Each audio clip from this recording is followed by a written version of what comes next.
Hola, buenas noches, mis queridos amigos. Les habla su servidor Gustavo Martínez Cortés. Ya me conocen muchos. Vengo saliendo de la ponencia que dimos en el Instituto Politécnico Nacional. Bueno, corre. Y hoy estamos aquí nuevamente en nuestro programa de Disruptiva Forense del Instituto Insigne, de nuestro querido rector, el doctor Edgar Rodríguez, que por cuestiones académicas no ha llegado, pero esperemos que esté pronto con nosotros. Está aquí atrás, en el aula trabajando. Ya saben, si gustan un aula para poder dar capacitación forense o cursos, aquí en Insigne estamos a la orden, estamos muy céntricos en lugar. Insurgentes y Reforma. La doctora llegó muy rápido. Y hablando de nuestra excelente invitada, hoy está con nosotros la doctora Edith Susana Paredes Alverde. Ella es perito, es médico forense y después es perito en medicina forense, y quien nos va a hablar de los retos actuales y futuros de la medicina forense en nuestro país. Es muy importante decirles que una función y la intención de nuestro señor rector, Edgar Rodríguez, es tener esta línea de difusión y un canal forense donde le demos voz a las ciencias y a las técnicas forenses. Hace 8 días, mi querida doctora, estuvo con nosotros un perito en fotografía forense, el compañero Ernesto, y nos fue muy bien. Dimos la visión de lo que es el perito en fotografía forense, y hoy nos acompaña nuestra querida doctora Susana Edith. Mi querida doctora, muchas gracias por aceptar nuestra invitación. Gracias por invitarme. ¿Llegó bien? ¿Rápido? Muy bien, rápido, pues tiene su casa aquí en Narvarte, 10 minutos, pero con el tráfico se hizo como 30, ¿no? Pero muy cerca. Déjenme decirles, mis queridos amigos, que la doctora y un servidor tuvimos una participación, yo como profesor, y ella estudiaba la maestría en ciencias forenses. Y en atención a este antecedente, mi querida doctora, platíquenos, ¿quién es Susana? Bueno, yo estudié Derecho en la UNAM, es mi primera carrera. Posteriormente estudio Medicina en la Universidad de West Hill. Estuve 11 años trabajando para la Alcaldía Benito Juárez, pero mi inclinación en un inicio no fue la medicina forense. Yo trabajaba urgencias médico-quirúrgicas. Tenía mi certificación ATLS, la cual se tiene que ir renovando cada 4 años. Hice mis renovaciones de los 11 años que estuve en la Alcaldía Benito Juárez. Posteriormente ingreso a la Fiscalía del Estado de México, donde me desempeño como médico forense, y ahí me empiezo a introducir a todo lo que es este ámbito forense. Mi primer maestría fue en medicina forense. Posteriormente, que fue donde tuve el gusto de coincidir con usted, en ciencias forenses, que recientemente acabo de obtener ya mi cédula. Estuve 5 años trabajando como médico forense para la Fiscalía del Estado de México, y posteriormente estuve en Consejo de la Judicatura un tiempo corto, y actualmente soy docente de asignatura para la Universidad Rosario Castellanos. Castellanos. ¿Perita particularmente? Particularmente sí estoy peritando. Estoy haciendo distintos certificados de integridad, les llamamos, porque son aquellos en los que hacemos las cuantificaciones de los daños para exigirlos a las aseguradoras, por ejemplo. Realizo otro tipo de peritaciones, algunas obviamente contra las fiscalías, que es lo que más se presenta como perito de parte. Obviamente afortunadamente tengo mucho trabajo al respecto. Me llegan mucho de violaciones, delitos sexuales, de homicidios, y desafortunada o afortunadamente por deficiencias que hay en las fiscalías. Impresionante currículum. Es un ejemplo a seguir, ¿verdad? Tener una licenciatura en Derecho, y luego hacer la Medicina, y luego hacer las maestrías, pues nos da un panorama de lo que es una mujer preparada, y una mujer preparada en las ciencias forenses y en el Derecho. Mi querida doctora, ¿qué es medicina forense? Porque pues la mayoría de las gentes piensa que medicina forense es la chica de, ¿cómo se llama?, de esta serie de Bones, ¿no? Y que resuelven casos en 20 minutos, ¿no? Y eso es televisión, eso es película, es televisión. ¿Qué es medicina y cómo llegamos a la medicina forense en la actualidad? A grosso modo, la medicina forense, si la pudiéramos resumir de alguna manera, como este conjunto de ciencias médicas que apoyan o aportan conocimiento para la resolución de conflictos jurídicos. Podemos hablar de medicina forense o medicina legal. Muchos no les gusta que lo utilicemos como sinónimos, no lo son como tal. En la práctica podemos hablar, por ejemplo, de medicina legal, todo aquello que obviamente resuelve algún tipo de conflicto jurídico, no necesariamente en materia penal. Okay. ¿Sí? Podemos intervenir, por ejemplo, en materia laboral, en las incapacidades o las discapacidades. Podemos intervenir en juicios de derecho de familia, por ejemplo, haciendo revisiones de los menores, haciendo revisiones de algún otro tipo de lesión, pero que no necesariamente constituyen, o no me estoy yendo por la vía de la violencia familiar. ¿Sí? Y se entiende más a lo forense, por ejemplo, todo lo que participa o lo que se refiere más al área penal. No como tal, es a grosso modo, ¿sí? Pero en sí, para fines prácticos, prácticamente sería lo mismo. El conocimiento de la medicina o de la ciencia médica para la resolución de problemas jurídicos, controversias jurídicas. Controversias jurídicas. Porque en un momento los servidores abogados nos decían que medicina legal y medicina forense es lo mismo y así una gota al agua a la otra y no tienen sus diferencias y ya prácticamente en la práctica son totalmente diferentes. Para ser médico forense o para tener la especialidad de medicina forense, ¿qué se necesita aparte de ser médico? Ok. Sí, tenemos que ser médicos generales. Tenemos dos vías para dedicarnos a esto.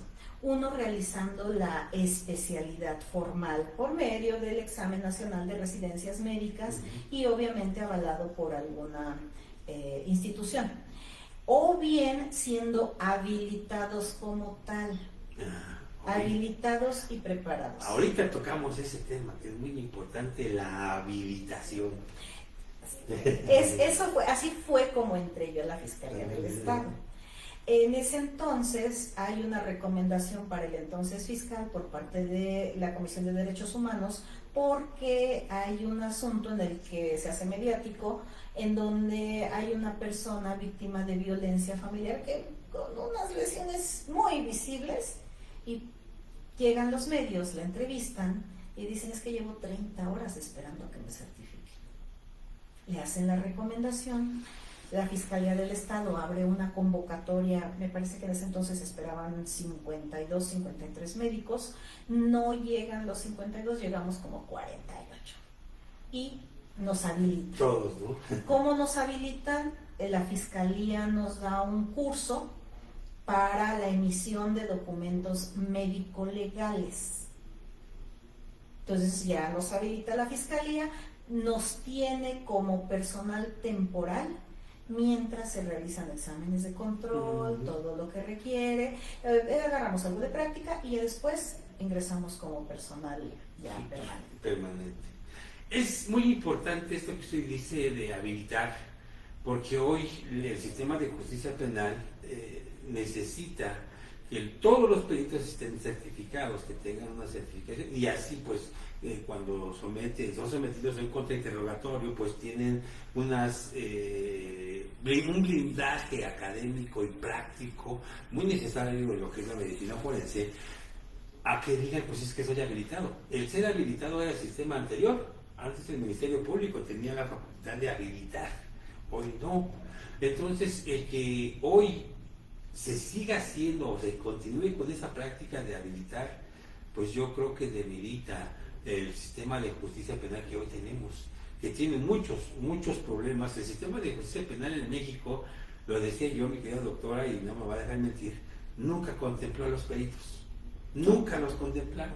Esos grandes sabios y expertos y maestros y doctores en derecho nunca contemplaron a los peritos. De hecho, nos sacaron del Código Nacional, ¿no? Y que hoy necesitan, hoy por ejemplo, en el asunto este de Guadalajara, no, ustedes no lo saben, mis queridos amigos, pero se lo vamos a decir aquí, se emitió una convocatoria así de necesitamos 80 peritos en antropología, no importa que estén estudiando. Espérame. ¿Por qué? Porque nunca se le dio la importancia a las ciencias y a las técnicas forenses. Una de ellas es muy importante. Siempre se va a necesitar al médico en un proceso penal, siempre. Cuando se recibe al detenido o al imputado, que se le hace su certificado médico, las lesiones que tengan. Si se va a trasladar a otro centro, se le hace su certificado médico y donde llega se le recibe. El médico, usted, mi querida doctora, lo sabe porque fue operativa mucho tiempo, estuvo detrás de las líneas, pues el médico es el que siempre tiene trabajo.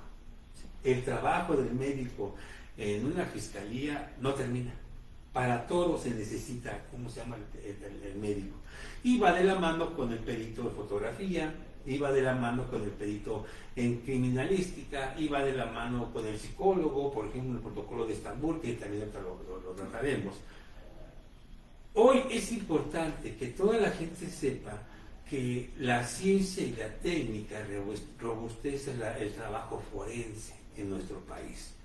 Es muy importante decir que todavía encontramos peritos en medicina forense que fueron habilitados y que no tenían una certificación, ¿no? Y que realmente pues están ahí porque a ellos les gustó y ya llevan 20 años y nunca se actualizaron. Y que hoy por hoy estos trabajos, y aunque es muy importante decir que es doctor, pues no está actualizado. ¿Y encontramos así gente todavía, doctora? Sí lo hay. De hecho, parte de los requisitos que pidió la Fiscalía de Permanencia es que antes de 2 años tuviéramos alguna de las certificaciones, ya fuera la especialidad o hiciéramos alguna maestría, que es cuando algunos entramos a hacer la maestría en medicina forense. Ahora, sí hay algunos compañeros que hicieron la especialidad, pero algo que encontramos en algún momento es que concluyeron la especialidad, pero no obtuvieron la cédula. Entonces, ese sería un requisito formal, ¿verdad? Y son médicos de muchísimos años, como usted dice.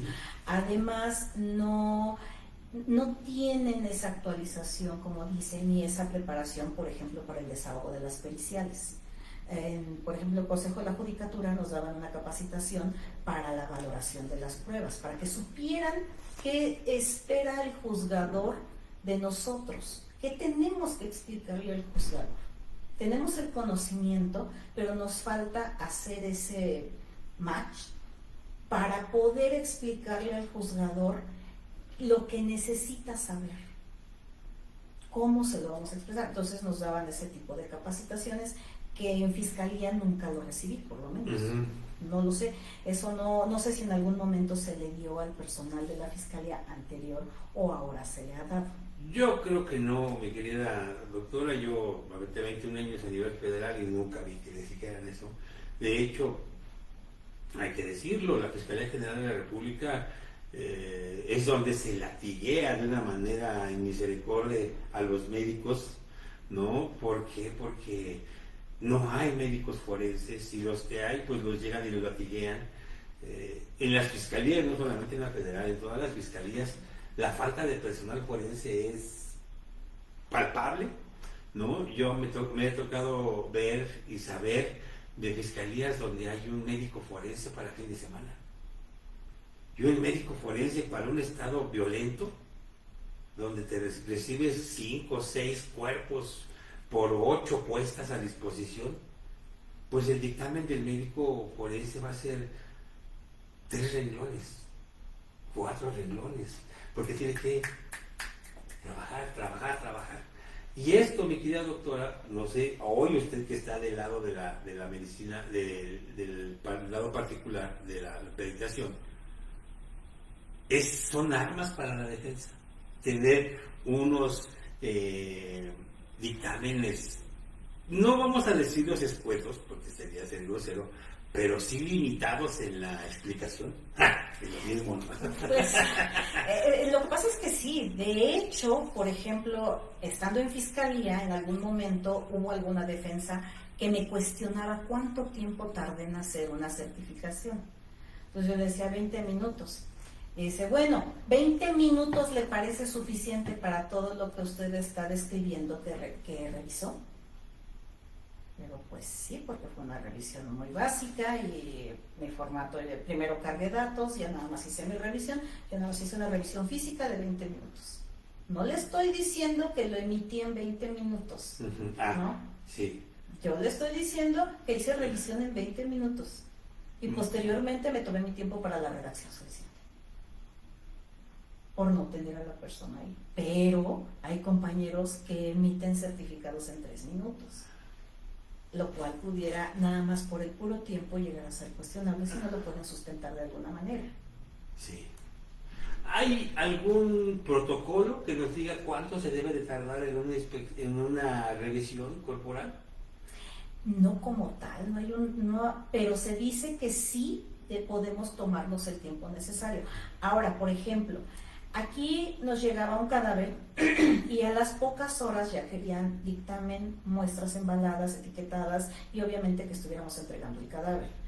Hace un año más o menos hicieron una entrevista a la que fue encargada del servicio médico legal en Colombia y ella decía que ellos tardaban aproximadamente 24 horas. Que tenían más o menos establecido en promedio 24 horas entre el levantamiento del cadáver y la emisión del protocolo dictamen de necropsia. Entonces, me parece un poco más razonable, porque es el tiempo que lo voy a levantar, voy a hacer el levantamiento, voy a hacer toda mi intervención de criminalística y posteriormente la revisión por parte del médico. Aquí, mi querida doctora, yo, por ejemplo, mi última delegación donde estuve, había 2 doctores muy, muy buenos, pero tenías que estar sometido a la vida inquisitiva, y porque también el Ministerio Público pues lo latiguean, porque él va contra el tiempo, y si ya recibió quemado el asunto, pues va a tener menos tiempo. Pero, por ejemplo, pedían el término no mayor a 2 horas. Sí tienen esa costumbre. No, y dices tú, hoy en el proceso penal mexicano tenemos un gran problema, porque la Constitución dice que la justicia es pronta y expedita, pero el Código Nacional de Procedimientos Penales es eso, un código de procedimientos, y el procedimiento va paso a paso. Y este tipo de peticiones que hace el Ministerio Público en términos no mayor a 3 horas, pues lo que hace es terminar armando a la defensa. Claro. No, porque, bueno, es que usted fue a ver el cuerpo, sí, ¿hasta dónde? A Xochimilco. ¿Desde dónde? Desde Azcapotzalco. ¿Cuánto tiempo es hasta allá? 1 hora y media, 2 horas. Y luego, ¿cuánto se tardó en revisarlo? Pues 50 minutos. Ahí te tomaron tus 2 horas. No estás cumpliendo con lo que dijo el Ministerio Público. Bueno, ¿y lo demás cómo lo hizo? Y ahí el que termina comprometido es el perito. Ese es el gran problema, que se cree que los peritos terminamos, o ellos, la gente que se dedica a la investigación, en este caso policías y ministerios públicos, pues terminan pensando que nosotros somos adivinos, lo que investigábamos hace rato, o sea, quieren que nosotros sepamos lo que ellos dicen, pero principalmente y más en medicina, las cosas llevan un término, un tiempo. ¿O se puede forzar una necropsia? No, pero también, por ejemplo, pudiéramos llegar al punto en que el perito le responde al Ministerio Público haciéndole un informe y diciéndole que es físicamente imposible concluir lo que se está solicitando en el periodo que ellos establecen. ¿Y qué dicen nuestros coordinadores de servicios especiales? Porque aquí el enemigo del perito es el jefe de servicios especiales. ¿Qué dice el jefe de servicios especiales? Hazlo. porque somos auxiliares del Ministerio Público. ¿O no? Pues sí, somos una coadyuvancia, no somos parte, como bien lo dice el Código Nacional de Procedimientos Penales, no somos parte en la investigación en el juicio, somos una coadyuvancia. Pero sí pudiéramos en un determinado momento responderle al Ministerio Público. Si nos viéramos, sí hay compañeros, hay sus honrosas excepciones, que buscan priorizar la calidad del trabajo. Tuve el gusto de compartir algún tiempo con el maestro Moscosa. Excelente médico forense, íntegro en todo sentido y priorizaba la calidad de su trabajo. Y él sí decía, esto no se puede hacer, esto sí es posible. Pero para llegar a ese punto necesitamos también saber que aunque sea una autoridad, aunque sea mi jefe, aunque sea mi coordinador, puedo priorizar la calidad de mi trabajo. Sí, porque, por ejemplo, hay documentos que puede emitir el perito, ¿no? El informe y el peritaje. El peritaje es cuando tenemos todos los elementos, pero uno de ellos es el tiempo, ¿no? Y otro, pues sabes que no lo puedo hacer, hago el informe. Bueno, ¿por qué no lo puedo hacer? Porque no tengo tiempo. O sea, tengo que hacer todo el procedimiento técnico para poder realizar la necropsia. Desde la descripción externa, la incisión, todo lo que se hace. Y una cosa es hacer la necropsia y otra cosa es redactarla. ¿No? Y ese es el gran problema, que no se le da la justa dimensión y no se le da el respeto al trabajo forense, que de por sí no estamos en el Código Nacional, pero no se le da el respeto al trabajo forense. Es muy importante hacer esta exclamación, que no se le da el respeto al trabajo forense. Ahora, en un país donde se violentan los derechos a la sociedad y a los detenidos, a los imputados, o a la gente que ya está dentro de un centro penitenciario cumpliendo su condena, es importante para el médico forense saber el protocolo de Estambul. ¿Usted lleva protocolos de Estambul? Sí, en el Consejo de la Judicatura revisábamos los protocolos de Estambul. Sí tenemos que conocerlos, sobre todo si estamos trabajando para una fiscalía. Es muy importante saberlo porque parte de las obligaciones. Sí existen 2 guías y 2 protocolos, uno emitido por la Fiscalía de la Ciudad de México, por ejemplo aquí, y en el caso donde yo estuve en el Estado de México, emiten sus guías o sus protocolos para la emisión de documentos médico-legales. Y dentro de todos ellos, en ambos se contempla ese supuesto de que en el caso de que la persona que nos presentan para la certificación, en este caso una persona detenida, si presenta datos de tortura, inmediatamente hay que dar aviso al Ministerio Público. En ese momento hay que notificarlo. Aparte de que hay que hacer determinadas anotaciones. El perito, el médico forense, dice si fue torturado o no. Porque en una petición decía el Ministerio Público que realizara revisión corporal a la persona tal y que diga si las lesiones que tiene son compatibles con la tortura. No. Bueno, ese es un pequeño conflicto de conceptos que todavía tienen algunos compañeros, ¿no? O sea, nosotros no determinamos eso, al igual que nosotros no determinamos si existió, por ejemplo, violación. Nosotros hacemos una descripción de lo físico, de lo que observo, certifico lo que veo, nada más. El encargado, el que coordina la investigación, realizará la correspondencia necesaria. O sea, ¿quién lo va a determinar? A final de cuentas, ¿lo va a integrar o no? El agente del Ministerio Público. El médico no. Ese es el gran problema que todavía no sé si es porque no se les capacita bien a los ministerios públicos o porque también se está haciendo algo de habilitar ministerios públicos, porque también se están habilitando policías. Hay que decirlo, no hay centros de capacitación forense. Yo egresé del ICAP, de la PGR, y creo que por ahí del 2020, 2017, 2018 fue la última generación que salió de academia, y de ahí, pues tú tienes conocimientos de esto, véngate, es que no sé, acá tú, súbete, acá vemos cómo aprendes. Y lo he visto en policías, he visto policías que están de policías y no hicieron academia. Conozco médicos que no tienen especialidad en medicina forense y están haciendo dictámenes, sin las especificaciones que nos acaba de decir la doctora. ¿Eso está bien o está mal, doctora? Pues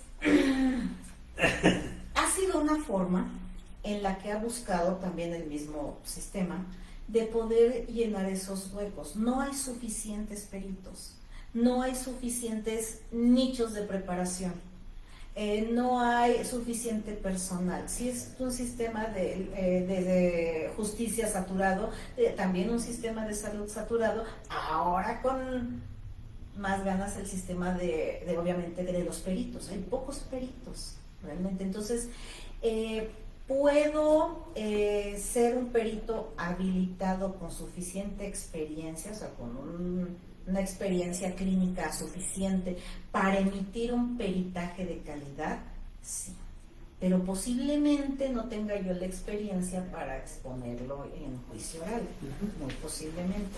Pero no es que esté como tanto mal o bien, pero sí pudiera ser un punto endeble en un juicio oral.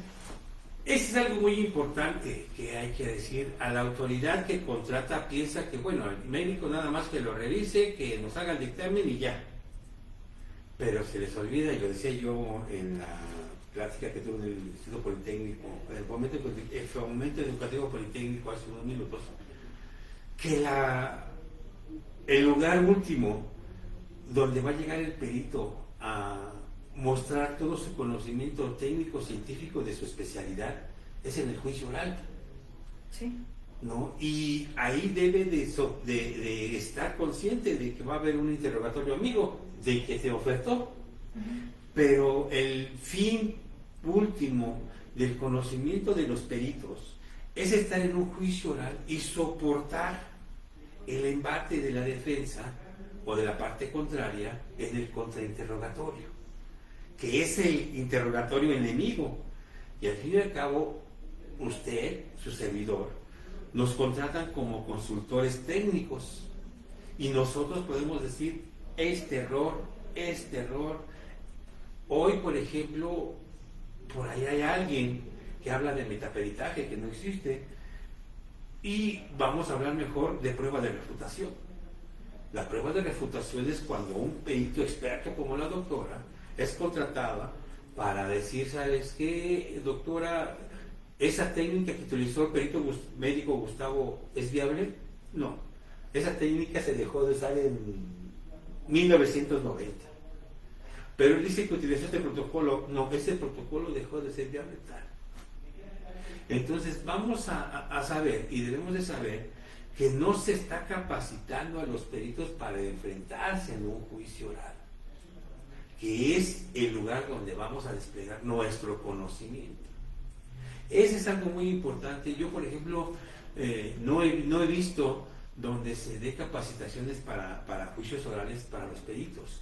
Desde que deben de tener una buena dicción, desde que deben de tener una buena forma de expresarse, deben de tener un brevario cultural necesario para no repetir palabras, porque al fin y al cabo somos eso, expertos sometidos a un escrutinio en un proceso, en un litigio, en un juicio oral. Y si los ministerios públicos no saben qué pedir, porque hay veces que los ministerios públicos le piden peras al manzano, ¿no? Sí. El Ministerio Público sabe qué pedir en cuestiones forenses. O dígame algo que le hayan pedido que usted dice, no manches, bueno, eso no lo hago yo. Ay, es que... O una de tantas. Hay tantas ahí en ese sentido. Por ejemplo, había mucho para los MPs de género, en caso de delitos sexuales. Creen que... No sé en dónde está su imaginario. pero solían preguntar, oiga, es que quiero saber con cuántas personas ha tenido relaciones íntimas, ¿no? No, pues es que no sabría yo decirle, ¿cómo? Y no me puede decir tampoco a qué hora exactamente tuvo la relación. No. ¿Y cuántos? ¿Con cuántos? ¿Si fue antes o fue después de que el marido o...? Porque ella dice que salió, abusaron de ella, después llegó con el marido, volvió a tener intimidad y después volvió a salir y la volvieron a abusar. Entonces, ¿no me puede usted decir cuántos fueron? No, perdón, no es como el graffiti, aquí estuve yo, no hay manera tampoco de decirle exactamente, no, pues fue uno a las 3, el otro a las 5, el otro a las 8. No, tampoco hay manera. No, sí, no entienden lo que hacemos. Y lo que es peor, yo me lo he dicho, y tengo muchos amigos del Ministerio Público, saludos a todos, los quiero, amigos y hermanos, pero hay unos que pecan de ser soberbios y no preguntan, ¿no? Porque la función del perito es ser consultor técnico, está el 136. Oye, perito, voy a preguntar esto. Oye, perito, ¿esto está bien? Oye, perito, mira lo que me respondieron. ¿Está bien esto? No, eso no está bien. Oye, vamos al juicio oral.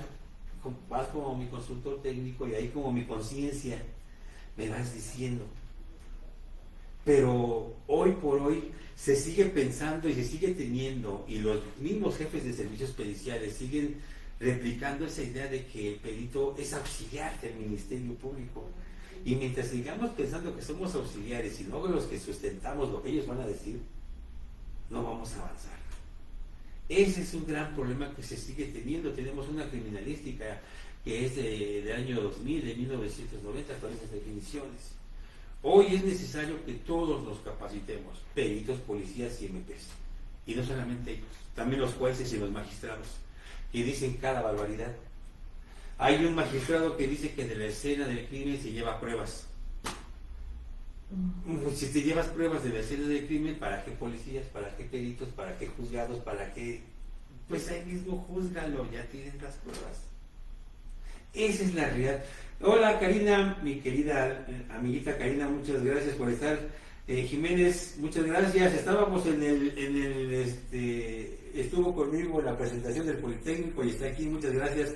Víctor Manuel OL, saludos desde San Miguel Allende, doctora. Es usted admirable y verdad que sí, yo también. Gracias. Fue mi alumna, claro que de decir compartimos un año y medio, ¿sábados o domingos? Los sábados. Los sábados y después y luego nos pasamos el domingo y hicimos prueba de práctica de cadena de custodia. Erika de la Torre, excelente noche, licenciado, muchas gracias. Marte Deita, saludos desde Chiapas. Erika de la Torre, muy interesante sus experiencias, nos dan un panorama de estar atentos a detectar los errores que se pudieran suscitar en procesos penales. Muchas gracias a todos por su presencia, también a Christopher está aquí también, y a Cristian, muchas gracias, mis alumnos. Bien, doctora, ya vimos la actualidad de la medicina forense. ¿A qué se va a enfrentar la medicina forense con la tecnología, con la inteligencia artificial? Los médicos forenses sí tienen este programa tridimensional que le haces así, como Tony Stark, que se desplaza el cuerpo. Sí hay computadoras en las... Digo, porque los que nos dan criminalística dicen, no, pues es que los gringos tienen esto y sacan un programa y le haces así, se quitan los músculos, la piel, le haces así, se quitan los músculos y te dejan los huesos, le haces así y te separa todos los huesos. ¿Eso es viable hoy en México? Es viable, pero no lo tienen las fiscalías. TEC de Monterrey tiene ahora, por ejemplo, que no se están trabajando tanto como sobre cadáver. TEC de Monterrey tiene una forma de enseñanza donde maneja inteligencia artificial y toda esta inmersión virtual. Se pretende, es más, su equipo es impresionante. Se ponen el equipo, pueden hacer o simular la incisión e ir viendo plano por plano hasta funciones celulares. Es impactante su software que están desarrollando o que tienen ya más bien para enseñanza de la anatomía, de fisiología, porque ya no van a trabajar sobre cadáver. Tienen de hecho simuladores para enseñarles cómo se realizan los partos, por ejemplo, la atención del parto, tienen para terapia intensiva, tienen simuladores impresionantes con una sensibilidad impresionante, o sea, muy buenos, pero tiene TEC de Monterrey. Sí, Fiscalía, yo, por ejemplo, y critico y lo vuelvo a decir, por ejemplo, el señor Harfuch dice que a los policías les va a dar tecnología. La tecnología llegó, el cambio de tecnología llegó en 1990, 80, 90. Que les dé dinero, que les dé viáticos, que les dé camionetas, que les dé gasolina, que les dé seguros de gastos médicos. ¿No? Es impresionante y tristemente en un país donde tenemos como presidenta a una doctora en ciencias. Yo de verdad les he de decir que esperaba que esta doctora, la presidenta, le inyectara dinero a la investigación científica del delito. No se puede. Y eso es malo. ¿Por qué? Porque por desgracia la doctora, su servidor, que hemos estado en fiscalías, vemos que la comisión de delitos no ha parado. No. Y se ha modificado. Se van modificando,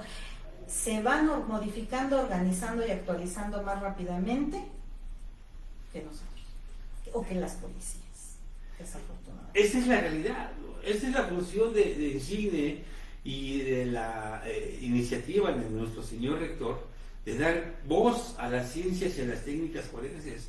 Porque si nosotros fuéramos peritos en activo, ella directora de medicina y yo director también, pues diríamos, no, pues estamos bien, no hay ningún problema, ¿no? Los dos doctores que tengo allá latillándolos, pues no se quejan y pueden trabajar los dos haciendo el trabajo de 8. Y si corro a uno puede hacer el trabajo de los 4. Y si no, pues contrato a 5 doctores y le pago un tercio de lo que le pagaba a los demás. ¿Hay plazas para médicos forenses que están bien pagadas? Es de las especialidades menos redituables.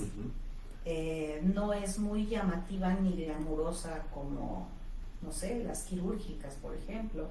No es tan impresionante como algunas otras. No le llama tanto la atención al médico. Sí las hay, son no tan bien pagadas como otras especialidades, si la vemos como especialidad, y el riesgo sanitario quizás mucho mayor. Atendiendo a esto, ¿qué la hizo hacer usted médico forense? Porque hubo tiempo en su vida que dijo, no, ¿sabes qué? Yo ya me voy, mejor me voy a, ¿cómo se llama? Cirugías estéticas, no, me voy a pediatría, me voy a geriatría, me voy, no sé, a otro lado. ¿Por qué Edith Susana sigue en la medicina forense? ¿Cuál es el motivo? Ahorita es por comodidad. En su momento, quizá también una percepción un tanto errónea de lo que era. Cuando yo hice, por ejemplo, Derecho, mi maestro, que fue Pedro Pablo Carmona, nos lleva a hacer como abogados no se nos muestra todo lo que es medicina, ¿no? Y como médicos estuve con el doctor Pavón antes de que se echara a andar el nuevo edificio de ciencias forenses, en el antiguo anfiteatro. Estuvimos, todavía nos mostraba nuestras diapositivas de carrusel. De carrusel nos ahí mostró. En Niños Héroes, ¿no? Sí, ahí en Niños Héroes. Héroes. Donde estaba Coatlicue, es la que está. Ajá. Sí, ¿no? Sí, el antiguo anfiteatro. Ahí cursé medicina forense. Entonces, nuestra aproximación a la medicina forense es mínima. Entonces, cuando estaba todavía yo en la alcaldía, sale la convocatoria del Estado de México. Pero bueno, pues es un área que no he probado, las urgencias me tenían con el estrés hasta arriba. Trabajar urgencias médico-quirúrgicas es súper estresante, entonces yo dije ya, me fallece que fuera mi esposo, entonces estaba yo más tranquila, tenía yo más tiempo, vamos a intentarlo. Y ingreso me a cae muy bien la doctora. Qué sinceridad, ¿verdad? Y pues ahí me quedo 5 años en fiscalía. Muy interesante, yo le agradezco mucho al Estado de México, le aprendí muchísimo, mucho. El cadáver enseña mucho. Es que el trabajo en fiscalía es impresionante. hay que ser sinceros y decirlo como es. El trabajo para el médico forense dentro de las fiscalías por el delito de homicidio y lesiones nunca para. No. Siempre hay, ¿no? Por ejemplo, a nivel federal no hay necropsias, no hay lesiones tampoco, nada más hay certificaciones para traslados y demás. Contadas las necropsias, yo me acuerdo que, o supe de contadas, pero necropsias en el fuero común, No. a todas horas. No, había guardias descomunales de 8 necropsias y un mínimo de 30 a 40 certificaciones. Es algo impresionante. No, es... Hablando de la seguridad, usted hablaba hace rato, mi querida doctora, hablando de la seguridad y de la higiene. Muchos compañeros médicos fallecieron en pandemia. Sí. ¿Por qué? Se obligó a trabajar, no había equipo, los jefes, por tal de quedar bien con los otros jefes, obligaron a trabajar, o todas, como pregunta capciosa, 1, 2 o 3, o todas juntas. Ay, es que nos sobrepasó. De por sí las instalaciones de las fiscalías no son tan apropiadas. No tiene mesa de acero, no tiene sierra o todavía con serrucho. Sí hay planchas, sí, pero por ejemplo el más grande de la región, mi región fue Mesa Ameca.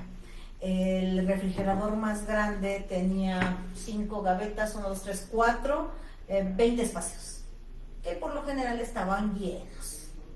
Nos empiezan a llegar esta oleada de cadáveres de los hospitales, de las calles, de las casas, que tiene que hacerse la necro porque están muchos en calidad de desconocidos o la muerte no fue establecida, la causa de la muerte no fue establecida, y llegó un momento literalmente en que los teníamos apilados. Entonces se deslizaban en algún momento y ya cuando estábamos en el peor lapso, literalmente caminábamos sobre los cadáveres, literalmente. Era un foco de infección impresionante. Muchos compañeros no resistieron la enfermedad. Otros, pues yo tuve 4 vueltas del COVID, me ha dejado muchas secuelas respiratorias, circulatorias, de muchos tipos. Algunos otros compañeros también tienen algunas otras secuelas. La gran mayoría nos contagiamos de menos una ocasión. Yo tuve 4 vueltas. Yo déjeme decirle que nunca me contagié. Y si me contagié, nunca tuve homoste.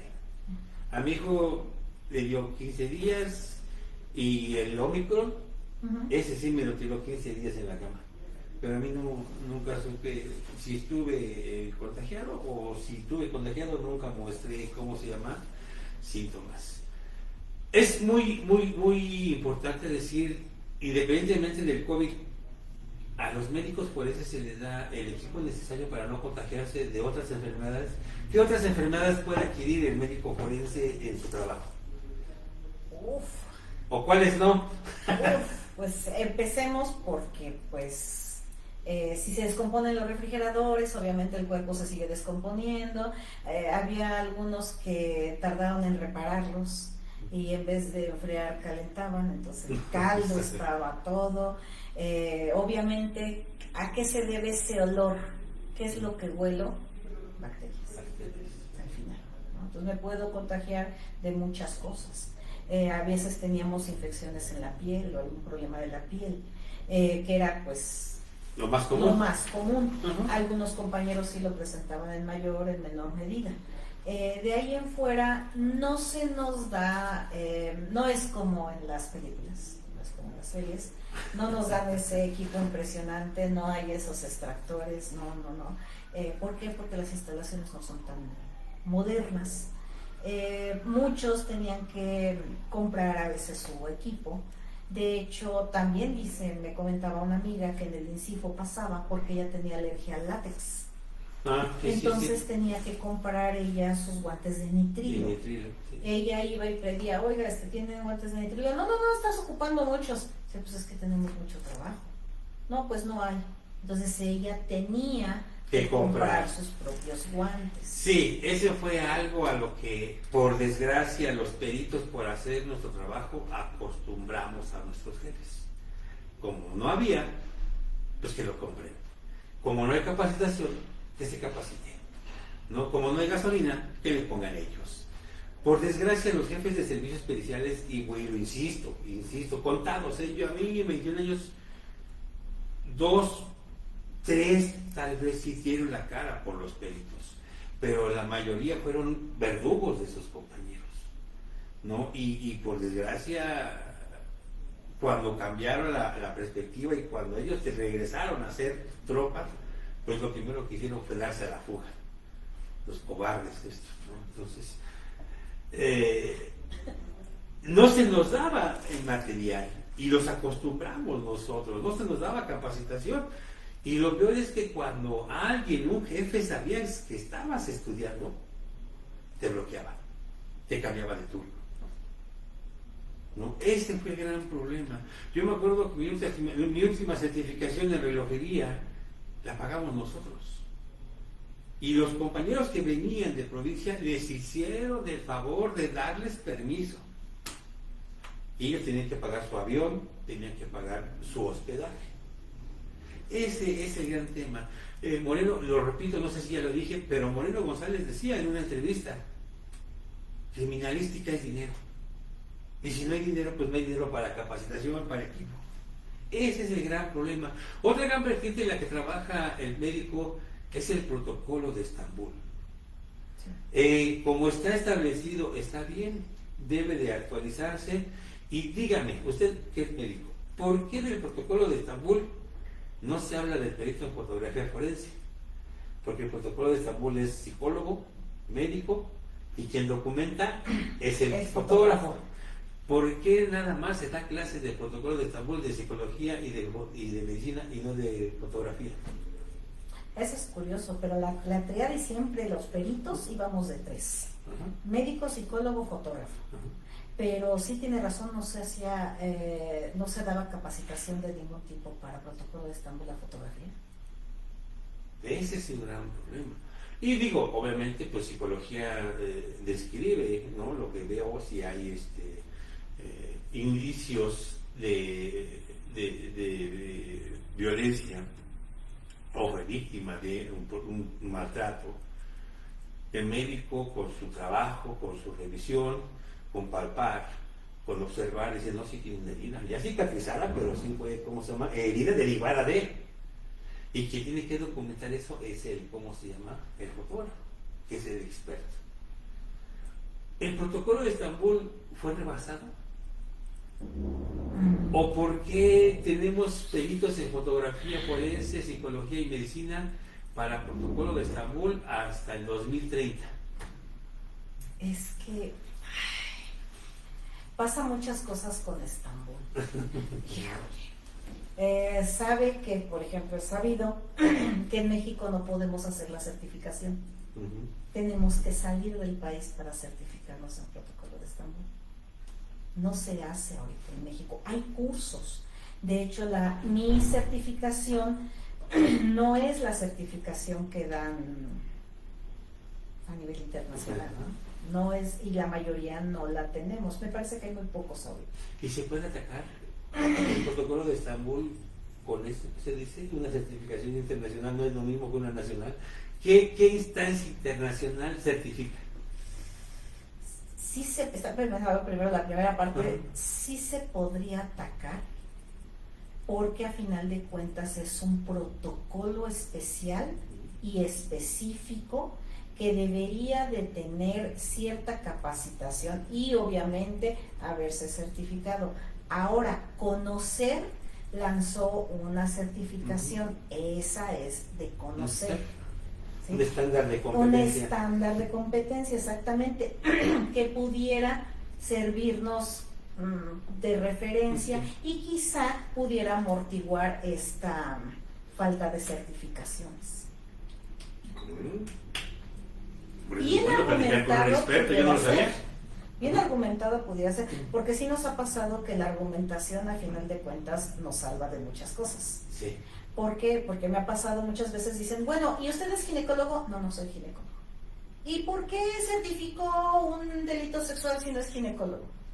Porque los ginecólogos no describen de la misma manera que un médico. Ajá. Entonces, pero si no tiene la especialidad, entonces ¿por qué está certificando esto de ginecología? Porque soy médico. Porque soy médico forense, describimos de distintas maneras, nuestra finalidad es diferente. El ginecólogo va a buscar diagnóstico, tratamiento, pronóstico. ¿Sí? El médico clínico. El forense no, o el legista no. El legista te va a describir de tal manera que me entiendas qué fue lo que ocurrió y poder resolver la disyuntiva ante el juzgador. ¿Sí? Y a petición de alguien que investiga el delito. Claro, entonces la argumentación y el conocer exactamente el trasfondo del peritaje me pudiera salvar este tipo de certificaciones. O sea, pensándolo desde esa perspectiva más jurídica que médica. Sí. Porque sí, lo hemos visto, hubo un juicio en que el juzgador decía, bueno, ¿y tiene, es médico? Sí. Y la cédula de médico, a una conocida le pedía su cédula de médico y de especialista. Dice, no, pues es que tengo maestría. ¿Y tiene la cédula de la maestría?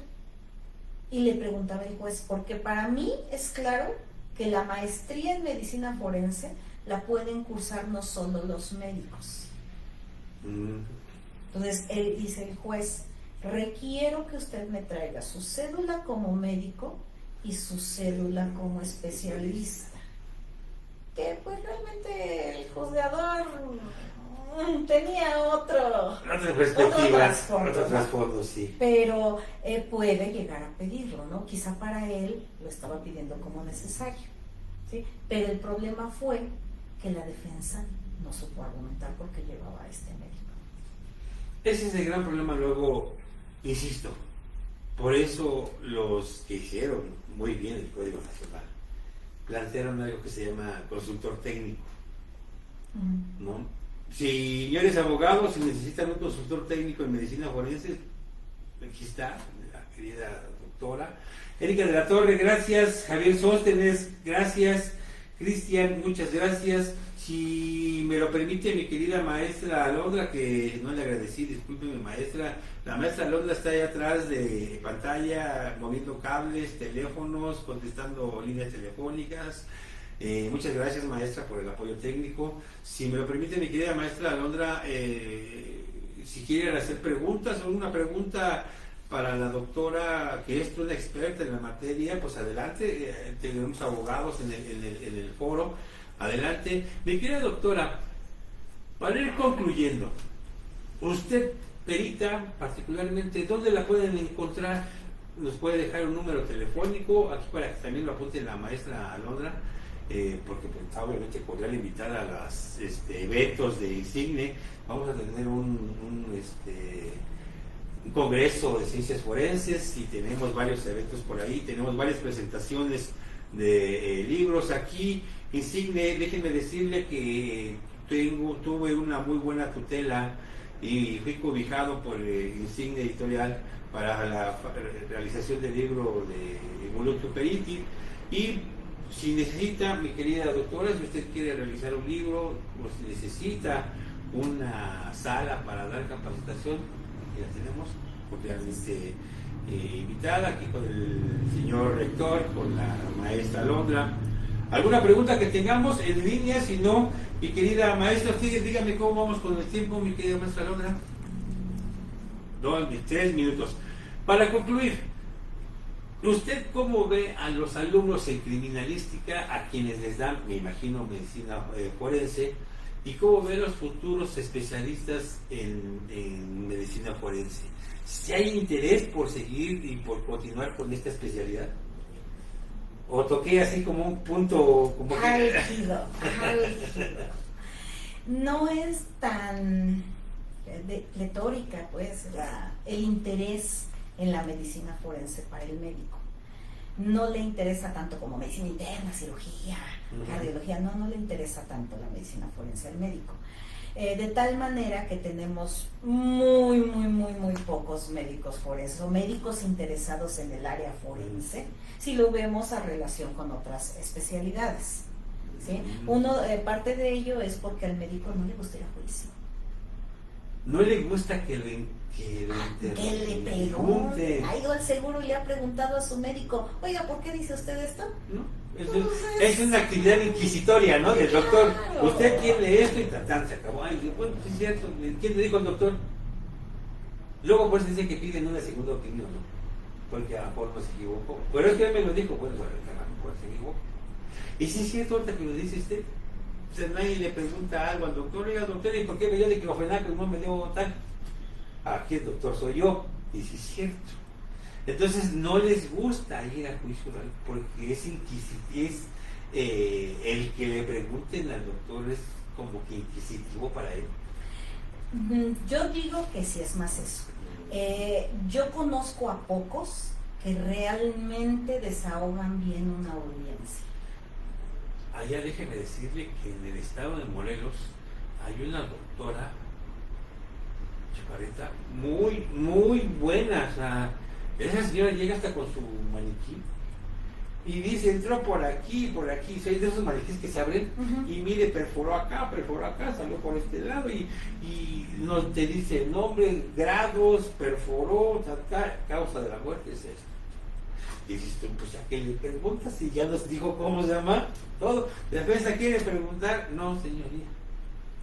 Y los abogados, los consultores técnicos que lleva la defensa dicen, no hay por dónde preguntar, pues si sacó hasta el corazón y dijo, mira aquí le puso así, a esta altura, así.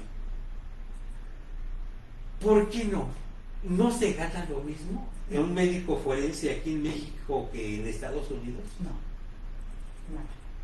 Nada que ver. Nada que ver. Porque yo, por ejemplo, tomé un diplomado y había médicos forenses de Estados Unidos, de allá, y no, llegaban unos carrozos impresionantes. Y decían, pues yo te voy a decir una cosa, la disyuntiva era entre ser médico de cirugías faciales, de plástico, cirugía plástica y ser forense. Y comparando el dinero, nos pagaban en Estados Unidos más y trabajas menos, y aparte por la carga del trabajo te vas en menos años jubilado. Y aquí no, aquí en México trabajas 10 años, te mandan al centro de control de confianza, dicen que no eres apto, que eres corrupto y que adiós. Ese es el gran problema que tenemos en México. Si lo compara a Estados Unidos, el forense en México gana entre una tercera y una cuarta parte de lo que gana un médico forense en Estados Unidos. A comparativa. Y sí, sus horarios de trabajo, su capacitación, el material, el equipo es diametralmente diferente. Allá sí respetan las 8 horas. Sí hay de 8 horas hasta donde yo tengo entendido. Sí hay de 8 horas, sí hay puede durar un poquito más de tiempo, sí. Pero tienen obviamente otra seguridad social, tienen otras prestaciones, tienen, tan solo por ejemplo recuerda el programa de ICITAP. Una amiga estaba en esa área de ICITAP y mientras aquí en Fiscalía ganaban 20,000 pesos, ella en ICITAP ganaba arriba de 60. Sí, es impresionante. Esa es la diferencia. Y ICITAP que depende de hecho, muchos compañeros se fueron a ICITAP. Sí. Se fueron. Que no eran los mejores ni con los que tenían mejor experiencia, pero se fueron. Y allá se hicieron expertos en ese programa, ¿no? Pero sí, es impresionante la carga de trabajo, la presión. En México, lo que practicábamos hace rato, que supuestamente tu horario es de 9 a 9, y si te llega una comisión, pues ya son 3 días y sigues trabajando. Termina la comisión y regresas a tu turno. No, ese es el gran problema, y se los digo, no se respeta el trabajo forense en México, porque los mismos jefes de servicios periciales son los que sacrifican a sus compañeros. Los compañeros de criminalística, ¿sí les llama la atención medicina forense? Sí les llama la atención, sin embargo, por ejemplo, yo algo que he visto es que el mismo criminalista tiene esa confusión. Hay muchos de los alumnos que me dicen, es que yo quiero ser médico forense. híjole, pues desde tu rama está un poco difícil, tendrías que ser médico para ser médico forense. Sí, sí. Pero pues somos, la licenciatura aquí se llama licenciatura en Criminología y Derecho. Derecho y Criminología, pues digo, pues es que desde tu preparación no va a haber manera. Pero si hago un curso, todo lo que hagas la licenciatura. Sí, el 369 dice que, 369 del Código Nacional dice que el perito deberá tener título en lo que versará su experticia. Ese es otro gran problema, mi querida doctora, ya para concluir nuestra entrevista, porque ya nos queremos que descansar. ¿Por qué las universidades no ofertan las realidades de la criminalística? Porque esta chica o este chico que le preguntó eso, pues desde un inicio le hubieran dicho, no vas a ser médico forense. Porque para ser médico forense necesitas egresar primero como médico. Y de ahí irte a una especialidad, medicina forense. Hoy las universidades también ofertan cosas que no se cumplen, ¿no? Yo sé que es un negocio, yo sé que pues de ahí también nos dan clases, pero muchas veces los planes de estudios no están a la altura, mi querida doctora. Para concluir, unas palabras de despedida, y como dijera el buen Vicente Fernández, ya con esta me despido. Bueno, sí, meramente ya como una idea de cierre, sí les quiero decir que en sí la medicina forense no trabaja para la muerte, no trabaja nada más con la muerte, sino trabaja para la justicia. Trabaja para la justicia, para esa memoria de esas personas, es la memoria de esas personas que están detrás de nuestro trabajo. ¿Sí? Me gustaría que se viera la medicina forense no nada más como aquellos que estudian muertos. De hecho, en mi colonia dicen que yo soy la doctora de los muertos y mi hermana la de los vivos. ¿Tenés doctora? Sí, pero no solo trabajamos con la muerte. Sí. Es un trabajo bastante arduo. Necesitamos mucha preparación, necesitamos mucho apoyo, necesitamos que se conozca lo que realmente sí hacemos y lo que no podemos hacer. ¿Sí? Muchas gracias, mi querida doctora. Pues, mis queridos amigos, espero que les haya gustado este programa número 6. Es nuestro sexto programa. Agradecemos, mi querida doctora, que nos ayude a dar y difundir la realidad de las ciencias y las técnicas forenses. A nombre de nuestro señor rector, el doctor Edgar Rodríguez, le doy el agradecimiento, le agradezco mucho, mi querida maestra Alondra, por el apoyo técnico. Esta fue Disruptiva Forense. Aquí damos voz a las ciencias y las técnicas forenses. Les agradecemos mucho su presencia y nos vemos dentro de 15 días. Ya tenemos al próximo perito invitado. Mi querida doctora, un gusto que esté con nosotros. Gracias. Y muchas gracias. Antes de que nos vayamos, ¿dónde la encuentran para cuando si alguien quiere una asesoría médico legal, alguna consultoría jurídica? También cobramos, así como los abogados que dicen que toda consulta causa honorarios, también los peritos, porque también invertimos, no solamente los abogados. Entonces, ¿dónde la localizamos, mi querida doctora, para que la contraten como perito en medicina forense o una consultoría técnica? Nada más tengo número de teléfono, no tengo redes. Sí. Se me dificulta un poco, pero el número de teléfono nada más es el 55 43 18 8874. Repítanlo, por favor. 55 43 18 8874. Señores, buenas noches, muchas gracias. Amigos todos, nos vemos dentro de 15 días. Muchas gracias, maestra Alondra, muchas gracias, Insigne. Esto fue Disruptiva Forense, dando voz a las ciencias y a las técnicas forenses. Buenas noches, muchas gracias, doctora. Gracias.